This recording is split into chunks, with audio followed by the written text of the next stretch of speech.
Hello दोस्तों, स्वागत है। वेलकम है आप सभी का हमारे यूट्यूब चैनल्स में।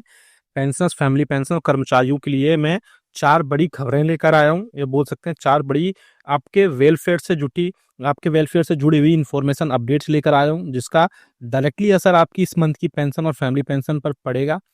पहली जो बड़ी खबर होगी वो आपकी 63% डीआर एरियर्स पर होगी। जी हाँ दोस्तों, नवंबर मंथ की पेंशन को प्रोसेस में लगा दिया गया है।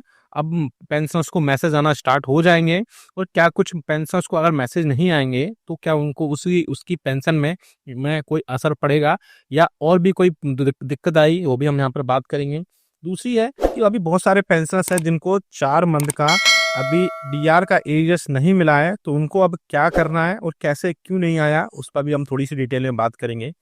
दूसरी बड़ी खबर है आपकी एडिशनल पेंशन में 5, 10 और 15% में बढ़ोतरी को लेकर के एक बड़ी खबर निकल कर आ रही है। जी हाँ दोस्तों, आपको पता है कि बेसिक पेंशन में बढ़ोतरी को लेकर के 65 से 5%, 70 से 10%, 75 से 15% बढ़ोतरी को लेकर के एक बड़ी अपडेट निकल कर यहाँ पर देखने को मिल रही है।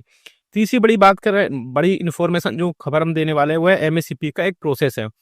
उसके रिगार्डिंग एमएससीपी में बहुत सारे पेंशनर्स परेशान हो रहे हैं क्योंकि वो डायरेक्टली एक प्रोसेस फॉलो नहीं कर रहे हैं, जिसके थ्रू उनको एमएससीपी का फायदा नहीं मिल रहा है। वो हम प्रोसेस बताएंगे आपको कि कैसे आपको क्या प्रोसेस फॉलो करना है और क्या कितना टाइम लगेगा और बाकी चीज़ें कहाँ आपको कोऑर्डिनेशन करनी है, वो सारी चीज़ें हम बताएंगे। इसके बाद बड़ी खबर है एक और कि डिसेबिलिटी पेंशन को लेकर की भी एक बड़ी खबर आ रही है।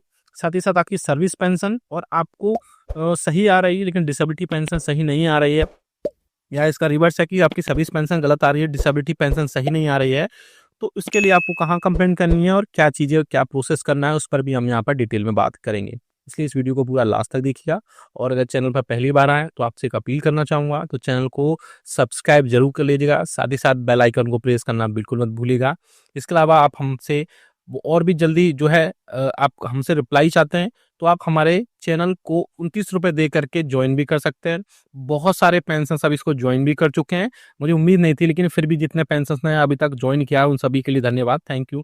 आप सामने देख सकते हैं सब्सक्राइब के राइट साइड में ज्वाइन बटन होता है, उस पर क्लिक करेंगे, 29 रुपये का पेमेंट करेंगे और आपके जो भी आपकी पेंशनरी वेलफेयर से रिलेटेड या आपकी समस्या है या कुछ पेंशन टाइम पे नहीं आती है, उसका रिप्लाई हम 15 मिनट में आपको देंगे। साथ ही साथ आपको गाइड करेंगे कि आपकी कैसे सारी समस्याएं दूर की जाए। चलिए पहली बड़ी खबर पर लेके चलते हैं जो कि निकल कर आ रही है 63% डीआर को लेकर को ले। जी हाँ दोस्तों, आप सभी को पता है कि अब नवंबर मंथ की पेंशन का जो है प्रोसेस में लगा दी गई है। जी हाँ दोस्तों, साथ ही साथ इसके अलावा बहुत सारे पेंशनर्स को अब एडवांस मैसेज आने स्टार्ट हो जाएंगे, लेकिन बहुत सारे पेंशनर्स ऐसे होंगे जिनको एडवांस मैसेज नहीं आएगा आएगा तो क्या उनको वाकई में कोई पेंशन में दिक्कत होगी? तो मैं आपको बता दूं, मैसेज आना ना आना इस पर डिपेंड नहीं करता है कि आपकी पेंशन खातों में आएगी या नहीं आएगी। आपकी मैसेज आए तो भी, एडवांस मैसेज आए तो भी आपके खातों में आपकी पेंशन आएगी, और आपको एडवांस मैसेज ना आए तब भी आपके खातों में पेंशन आएगी। इसमें कोई बड़ी बात नहीं है। और ये पेंशन आपको 29 नवंबर को मिलने वाली 29 नवंबर को मिल जाएगी, ये भी आप सभी को पता ही होगा। साथ ही साथ अब प्रोसेस में लगने के बाद में और बाकी एक पेंशनर्स, कई सारे पेंशनर्स मुझे लगता है 5 से 10% अभी ऐसे हैं जिन पेंशनर्स को अभी डीआर का एरियर्स 4 मंथ का, यानी जुलाई, अगस्त, सितंबर, अक्टूबर 4 मंथ का डीआर का एरियर्स नहीं मिला है। तो उनको क्या करना है, आप अपने बैंक्स में जाकर चेक करिए, एक बार स्टेटमेंट देखिए, या फिर अपने रिकॉर्ड ऑफिस में या फिर अपने एचआर डिपार्टमेंट में जाकर बात करिए कि आपको डीआर का एरियर्स क्यों नहीं मिला है। आप कमेंट करके बताइएगा कि आपको डीआर का एरियर्स मिला है तो यस लिखिएगा, नहीं मिला तो नो लिखिएगा, क्योंकि पेंशनर्स को थोड़ी सी सहूलियत मिल जाएगी। मुझे लगता है 91-95% पेंशनर्स को एरियर्स मिल चुका है। अब बात करते हैं दूसरी जो आ रही है एडिशनल पेंशन या अतिरिक्त पेंशन में बढ़ोतरी को लेकर के। आपने देखा होगा कि मीडिया में इस टाइम ये बड़ी खबरें चल रही हैं कि पेंशन में आपको 5, 10 और 15% की बढ़ोतरी को जल्द कोई खुशखबरी मिलने वाली है। लेकिन मैं आपको बता दूं कि थोड़ा सा आपको डिटेल में बता दूं कि पेंशनर्स के 65 साल से 5%, 70 साल से 5% फिर से, और 75 साल में 5%, यानी 5 और 10, 15% बढ़ोतरी को लेकर के जो भी खबरें आ रही हैं वो सभी फेक हैं, वो सब र्यूमर्स हैं। गवर्नमेंट की तरफ से कोई भी ऑफिशियल नोटिफिकेशन अभी इस टाइप से जारी नहीं किया गया है।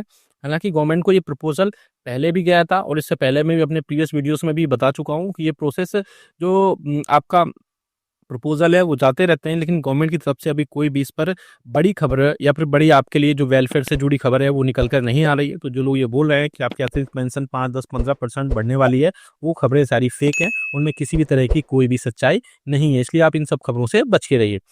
अब तीसरी बड़ी खबर की तरफ लेकर चलते हैं, जो आ रही है एक एमएससीपी को लेकर के, यानी मॉडिफाइड एश्योर्ड करियर प्रोग्रेशन, यानी कि आपको जो एमएससीपी का मिलती है। तो एक पेंशनर्स थे, उन्होंने बोला कि हमें एमएससीपी नहीं मिल रही है, तो और उन्होंने बताया कि उन्होंने क्या क्या प्रोसेस फॉलो किया। तो मैं थोड़ा सा प्रोसेस बता देता हूँ, क्योंकि बहुत सारे पेंशनर्स प्रोसेस को फॉलो नहीं करते हैं, या फिर वो सोचते हैं कि हमें एमएससीपी 1 महीने 15 दिन या 10 दिन में मिल जाएगी। इसमें ऐसा नहीं है, काफ़ी टाइम लगता है। आपके बहुत सारे जो भी डॉक्यूमेंट्स होते हैं वो कई जगह पर वेरीफाई होते हैं। तो प्रोसेस में बताता हूँ। सबसे पहले आप अपने कॉन्टैक्ट करेंगे रिकॉर्ड में, ठीक है। रिकॉर्ड में कॉन्टैक्ट करने के बाद वहाँ से आपके जो भी डॉक्यूमेंट्स होंगे वो वेरीफाई होंगे। वेरीफाई होने के बाद फिर से वो पीसीडीए के पास जाएंगे, और पीसीडीए डिपार्टमेंट के पास वहाँ पर उनका एक ऑडिट सेक्शन होता है। ऑडिट सेक्शन में वहाँ पर फिर से वेरीफाई होंगे, और ये इसके बाद में फिर आपको वापस पीसीडीए वेरीफाई करने ऑडिट करने के बाद रिकॉर्ड को भेजता है। फिर इसके बाद में आपको, इसके बीच में और भी टाइम लगता है, उसके बाद में आपको एमएससीपी का फ़ायदा मिलता है। क्योंकि इसमें टाइम लग जाता है इस प्रोसेस में। ऐसा नहीं है कि आपने जैसे आज अप्लाई किया आपको 10 दिन में, 15 दिन में, 1 महीने में स्टार्ट हो जाए। आपको अगर मिल रहा है तो बहुत अच्छी बात है कि इस प्रोसेस में टाइम लगता है। और उसके बाद में जब पीसीडीए वापस आपको रिकॉर्ड को अपने डॉक्यूमेंट्स वेरीफाई करने के बाद सेंड कर देता है, तो फिर आपका करिजेंडम पीपीओ जारी होता है, और उसके बाद में आपको आपकी बढ़ी हुई पेंशन आपको खातों में मिलती है। तो एमएससीपी का प्रोसेस मैंने बता दिया है। अगर आपको भी इससे रिलेटेड कोई डाउट है तो आप कमेंट बॉक्स में कमेंट करिएगा, या फिर चैनल भी ज्वाइन कर सकते हैं। अब बात करते हैं एक और बड़ी खबर की, जो कि आ रही है। 2 टाइप की पेंशन बहुत सारे पेंशनर्स को मिल रही है। वो एक सर्विस पेंशन है, दूसरा डिसेबिलिटी पेंशन है। तो एक ऐसे पेंशनर्स हैं जिनको डिसेबिलिटी पेंशन सही नहीं मिल रही है, लेकिन सर्विस पेंशन उनको मिल रही थी। तो मैं दोनों सिचुएशन में बात कर लेता हूँ यहाँ पर, क्योंकि दोनों सिचुएशन हो सकती हैं किसी भी पेंशनर्स के साथ में, कि सर्विस पेंशन उनको टाइम पे मिल रही है, डिसेबिलिटी पेंशन टाइम पे नहीं मिल रही है, सही नहीं मिल रही, या फिर डिसेबिलिटी पेंशन टाइम पे मिल रही है और सर्विस पेंशन टाइम पर नहीं मिल रही है, उसमें कमी या बढ़ोतरी किसी टाइप से उसमें जो भी है एनोमलीज हैं। तो आपको करना क्या है कि आपको लगातार सीपी ग्राम पर कंप्लेंट करना है, या इस पर कंप्लेंट करना है। आप लगातार कंप्लेंट करते रहिए, या फिर आप रिमाइंडर बना लीजिए। रिमाइंडर बना के आप लगातार कंप्लेंट करते रहिए कि आपकी डिसेबिलिटी पेंशन जो है गलत तरीके से बना दी गई, गलत है, उसमें आपकी उसमें पेंशन में कमी है, या फिर सर्विस पेंशन आपकी जिस हिसाब से कमी है उसमें जो भी चीज़ें ऐड करनी है, आपके जो भी पैसे उसमें ऐड नहीं हो रहे हैं, उस पर कंप्लेंट करते रहिए। आपको कंप्लेंट का आंसर जल्द से जल्द मिलेगा वहाँ से। मुझे लगता है सीपी ग्राम ज़्यादा बेटर ऑप्शन है, क्योंकि सीपी ग्राम पर तुरंत जो है कंप्लेंट आपकी वो कंसर्न डिपार्टमेंट को तुरंत सेंड कर दी जाती है, और वहाँ से आप अपना स्टेटस भी उसमें चेक कर पाते हैं कि अभी कंसर्न डिपार्टमेंट उसमें क्या कार्रवाई कर रहा है, उसमें क्या एक्शन ले रहा है। और जल्द से जल्द उस पर वहाँ पर कार्रवाई होने के बाद में आपकी जो भी समस्या होती है सीपी ग्राम से, चाहे आपकी डिसेबिलिटी पेंशन हो, सर्विस पेंशन हो, एमएससीपी हो, आपके एरियर्स हों, या आपके और भी जो पेंशनरी बेनिफिट्स रिलेटेड समस्या होती है, आप वहाँ पर कंप्लेंट कर दीजिए। आप अगर कमेंट बॉक्स में यस लिखते जाएंगे, यस लिख देंगे, तो मैं आपको एक सीपी ग्राम पे पूरा ही वीडियो डेडिकेटेड वीडियो बना दूंगा, जिससे आप वहाँ पर आप देख पाएंगे कि कैसे किस डिपार्टमेंट को वहाँ पर ऐड करना है, और कैसे लॉगिन करना है, कैसे पासवर्ड बनाना है, और सीपी ग्राम पे किस टाइप से कंप्लेंट करनी है, और कैसे वहाँ पर कंप्लेंट होने के बाद उसका स्टेटस भी चेक करना है। क्योंकि कंप्लेंट तो बहुत सारे लोग करते हैं, लेकिन उसका स्टेटस नहीं चेक करते, जिससे उनको पता ही नहीं चलता कि पेंशनर्स की उस जो कंप्लेंट वहाँ पर सबमिट की गई थी उसमें उसका स्टेटस क्या है।